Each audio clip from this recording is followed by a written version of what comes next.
Hey guys, long time no book review, right? I can't believe it's been so long since I've done one, but everything's been so hectic. So here we are with another book review Friday. And this is The Ritual by Nevill.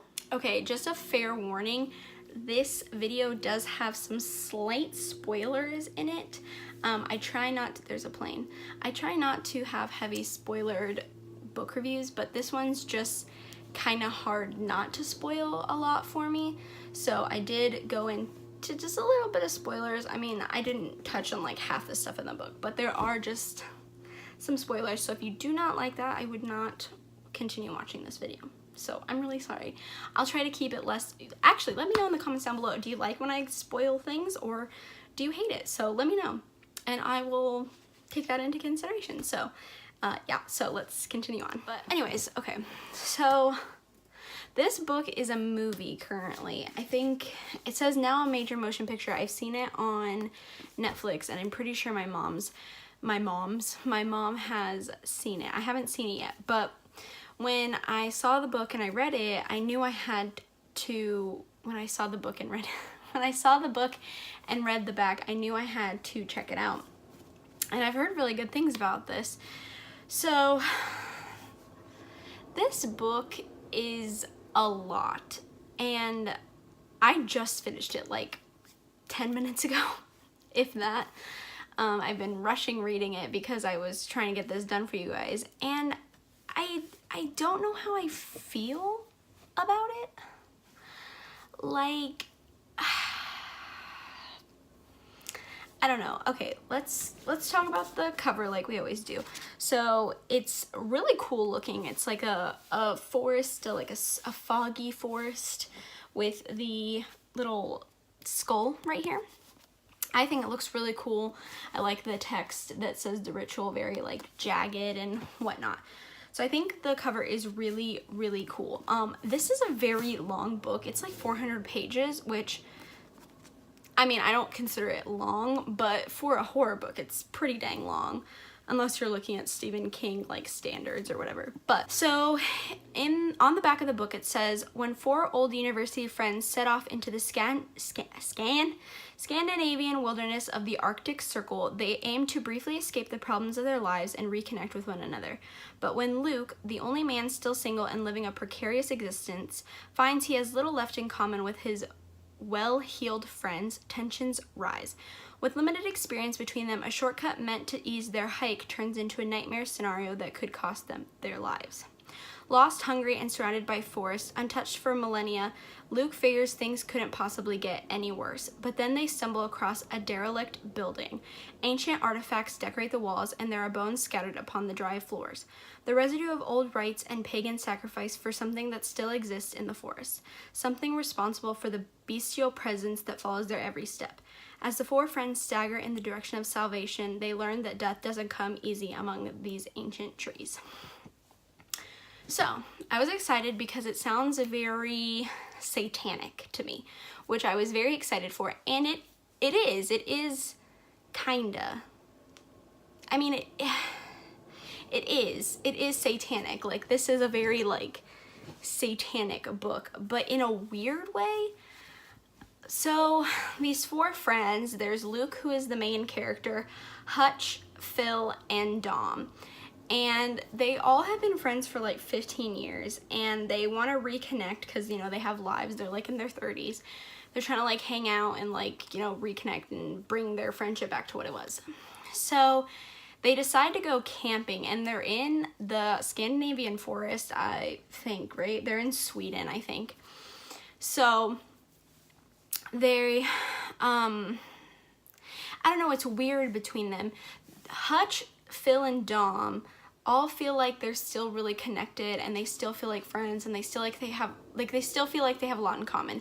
And Luke feels very left out. He's the only one not married. He doesn't have kids. He doesn't have like a really stable job. He's living like a playboy life, I guess, except he's not like rich, you know? So he just feels put off from the group from the very beginning. And so it's very strange because you can tell they like aren't excited about being there. Like, I don't really know why they went camping when they didn't want to go camping, I guess. I don't know why you do that, because I hate camping, and I would not just do it to hang out with friends, because I did that once and it was not a great experience for me. I hate camping. So they get lost. The two, Phil and Dom, they're like more overweight, like stereotypical like middle-aged man, I guess. And they were not prepared for this hike at all. Like the hiking, the camping, they were not prepared, which they were supposed to be, but they weren't, so whatever. So they're not prepared at all. Dom messes up his knee really badly in the very like first day. It's just really rough for them. So they don't want to go. And Hutch and Luke are pretty much like, you know, we could keep going, like we want to go, like you're keeping us behind, you know. And Hutch decides to take them in a shortcut because it'll get them faster to where they're trying to go. And since they have two guys that like aren't really prepared for this, and they have a lot of like physical issues that are stopping them from proceeding faster. So they go through this shortcut and they end up going into this forest section of the forest, I guess. It's like a different section of the forest, but it's like super untouched. It's very thick, it's very hard to walk through, and they get real lost real fast. And I hate books like this because I hate camping.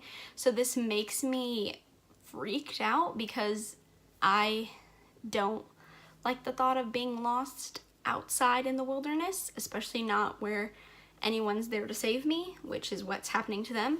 So that freaks me out real bad. So like this book is just very like, you know, like almost like claustrophobic for me to read. It like makes me like tighten up and like feels like walls are closing in on me kind of thing.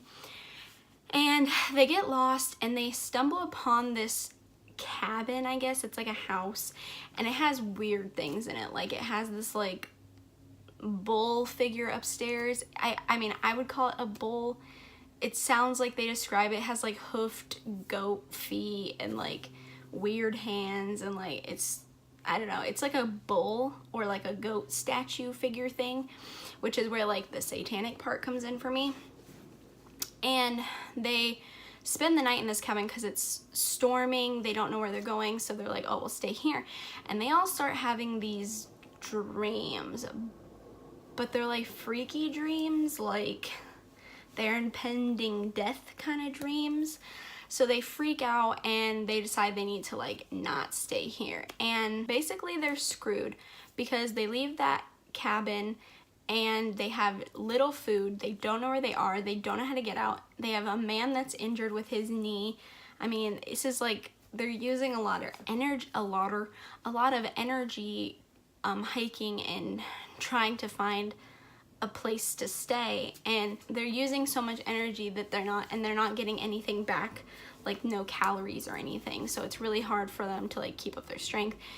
And basically I wouldn't call it a monster, I'd call it a demon.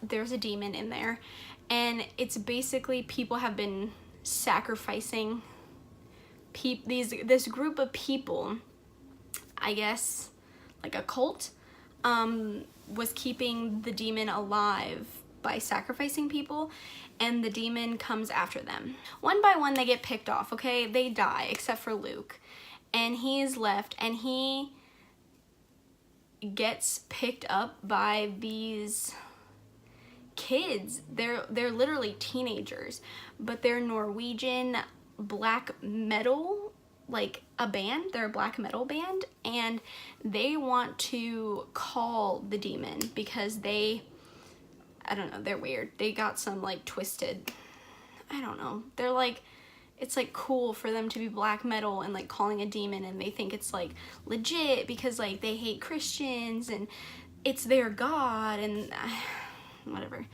And he gets stuck with them, and then that's when all this drama happens. So I'm not gonna go into that. The ending is,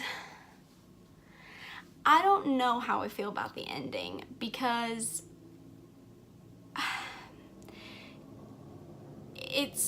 not very satisfying to me. It left me wanting more, as in like a conclusion, I guess, because it's just kind of like this happens and it stops. Do you know what I mean?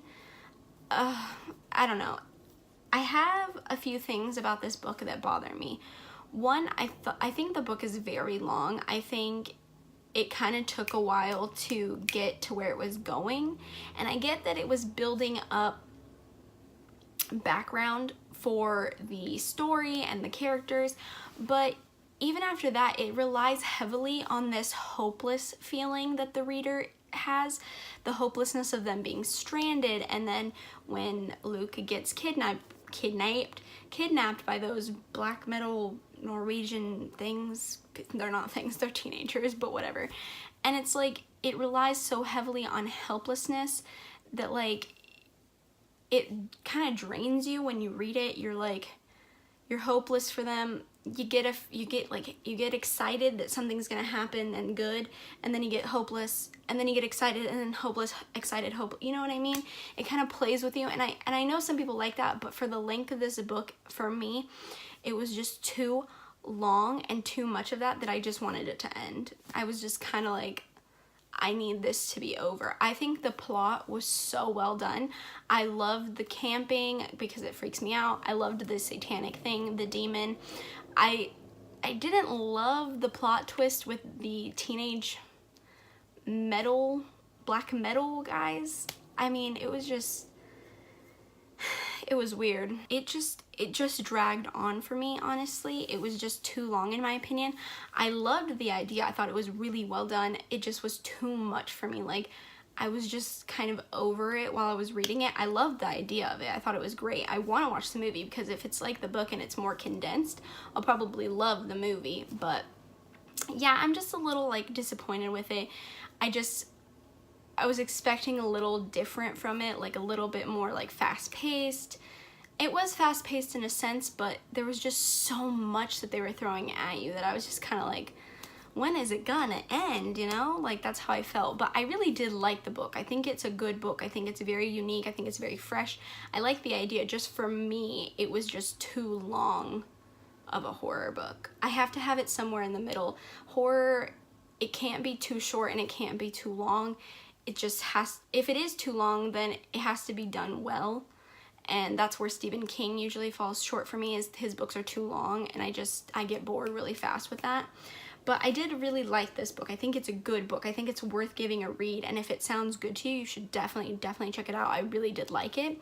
It just was a lot of information, a lot of talking, a lot of dialogue, a lot of everything, and I was just kind of like, okay, I'm done. But really liked the idea, really thought that was well done. But yeah, so that's it for this book review. That's all I really have to say. I don't want to give too many spoilers away because I kind of gave a lot away, which I'm really sorry because I try not to spoil things, but there's no way not to spoil this book, honestly. I guess I could have left out the black metal people, but it's weird. There's a lot in there, so I'm sorry this was a little more spoiler heavy, but yeah, let me know if you guys have read this book, if you like it. Have you seen the movie? Did you like the movie better? What did you think of this book? You know, all that. I want to know. Let me know if you have any recommendations for me, like always. I love that. And yeah, I hope you guys enjoyed this book review. Please let me know in the comments down below. Like, subscribe, and I will see you guys in my next video. Bye!